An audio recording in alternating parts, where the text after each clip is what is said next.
திருப்பாவை பாசுரம் 29. இத்தனை நாளா ஆண்டாள் பகவானிடத்துல நாங்க பாவை நோன்பை மேற்கொள்வது உன்னோட அருளை பெற வேண்டும் அப்படிங்கறதுக்காக என்று சொல்லி கொண்டிருந்தாள். ஆனா இந்த பாசுரத்துல ஒரு படி மேலே போய் அவ பகவானிடத்தில் வேண்டுகிறாள். இந்த ஜென்மம் மட்டும் இல்ல, நாங்க எடுக்க போகும் 7 ஜென்மங்களுக்கும் நீ எங்களோட இந்த ஆயர் குலத்திலேயே அவதரிக்க வேண்டும். அதனால இந்த பாசுரத்துக்கு உயர்நிலை பாசுரம் அப்படின்னு ஒரு பெயர் இருக்கின்றது. சிற்றம் சிறு காலே வந்துன்னை சேவித்து.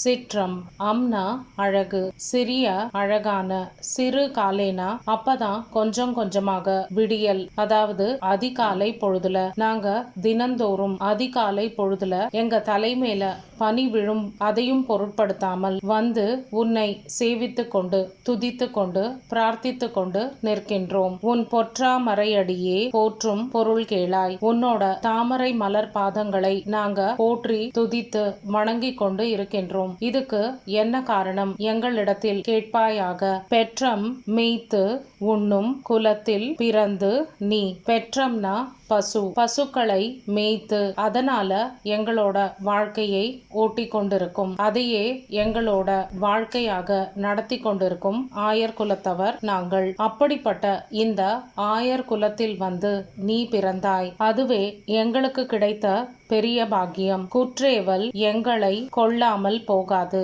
நீ இந்த ஆயர் குலத்தில் பிறந்தாய். ஆனா அதுக்காக நாங்க செய்யற இந்த பாவை நோன்பை கண்டும் காணாமல் போய்விடாதே. பரிபூர்ணமாக அந்த அருளை எங்களுக்கு கொடுத்து விடு. இற்றை பறை கொள்வான் அன்று கான் கோவிந்தா. நாங்க இவ்வளவு நாட்களாக இந்த பாவை நோன்பை மேற்கொண்டது வெறும் உன்னோட அருளை பெறுவதற்காக மட்டும் இல்லை. எற்றைக்கும் 7 பிறவிக்கும் உன் தன்னோடு, எற்றைக்கும்னா என்றும் எப்போதும் 7 பிறவிக்கும் 7 ஜென்மத்துக்கும் 7 ஜென்மத்துக்கும் உன்னோடையே உற்றோமே ஆவோம். உமக்கே நாம் செய்வோம். உன்னோட உறவினராகவே நாங்கள் இருக்க வேண்டும். அதாவது நீ பிறக்கிற அந்த குலத்திலேயே நாங்களும் பிறக்க வேண்டும். இல்லனா நீ மீண்டும் மீண்டும் இந்த ஆயர் குலத்தில் பிறந்து அருள வேண்டும். அப்போ நாங்க உனக்கு பணிவிடை செய்வதையே எங்களோட தலையாய கடமையாக செய்வோம். எங்களுக்கு வேற எதுவுமே வேண்டாம். உன்னோட பாத கமலங்களில் சரணாகதி அடைந்து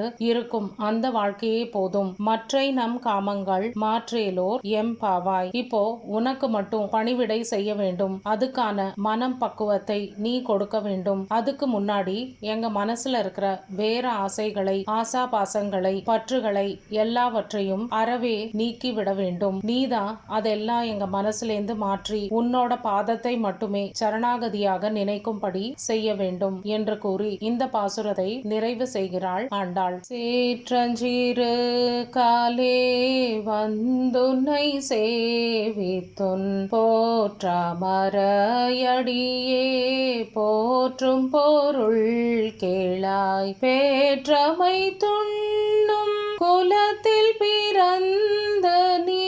குற்றேவலெங்களை கொள்ளாமல் போகாது. ஈற்றை பாறை கொள்வான் அன்று கான் கோவிந்தா. ஈற்றை பாறை கொள்வான் அன்று கான் கோவிந்தா. ஏற்றைக்கும் 7 பிறவிக்கும் உன் தன்னோடு ஊற்றமேயாவோம். உமக்கே நாம் செய்வோம். மாற்றை நம் காமங்கள் மாற்றேலோரெம் பாவாய். மாற்றை நம் காமங்கள் மாற்றேலோரெம் பாவாய்.